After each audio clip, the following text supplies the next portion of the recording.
Доджото е изкуството да ставаш по-добър от себе си и да търсиш хармонията във всички нейни аспекти.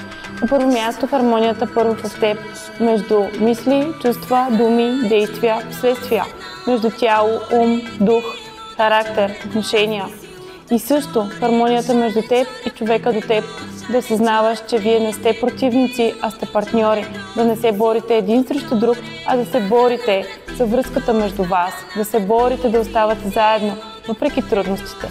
И също хармонията със света, да осъзнаваш, че ти си част от нещо много по-голямо, да усещаш силата на групата и да бъдеш в среда от съмишленици, с които искате и можете да успявате заедно. Академията е систематизирана и структурирана програма, в която личният потенциал среща своя най-висш стремеж, приносът към общността, за да може да достигне още по-големи върхове в своята лична реализация.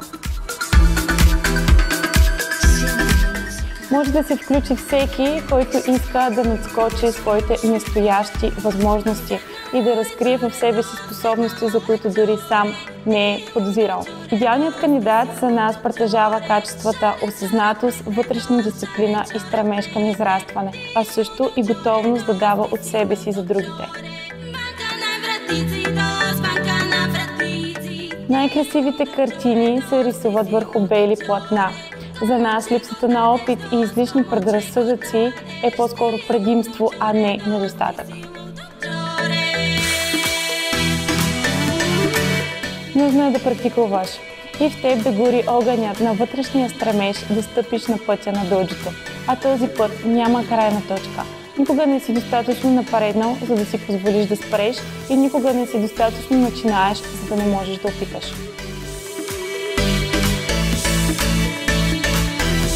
Как можеш да преподаваш нещо, което никога не си опитвал? Начинът да го разбереш по-добре е да го преживееш, а тренировката е начин на учене чрез преживяване. Практиката има различни измерения и за някои тя е по-силно физическо натоварване, за други е по-скоро ментално упражнение, но да, личната тренировка спрямо личните възможности на човека е важна и необходима част за всеки бъдещ треньор. Обучението е разгръщащ се процес, който цели интегриране на наученото в ежедневието и осъзнаването му като начин на мислене. Самият път на доджото е осъзнаването на пътя. Това е непрестанно ученичество и стремеж за лично развитие.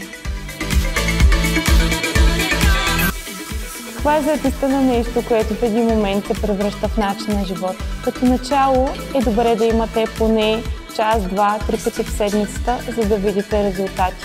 Колко повече от това може да давате, зависи от вашите лични цели, стремежи, срокове, също и етап от живота си, в който се намирате. Целта на практиката е да подпомага останалите сфери на вашето съществуване, а не да им пречи. Възможностите са безгранични и зависят от вас.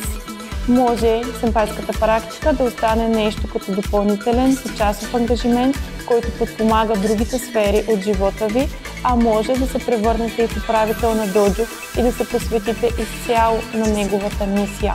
Но най-големите възможности, които се откриват пред вас, е да реализирате своя личен потенциал във всяка една сфера от вашата същност.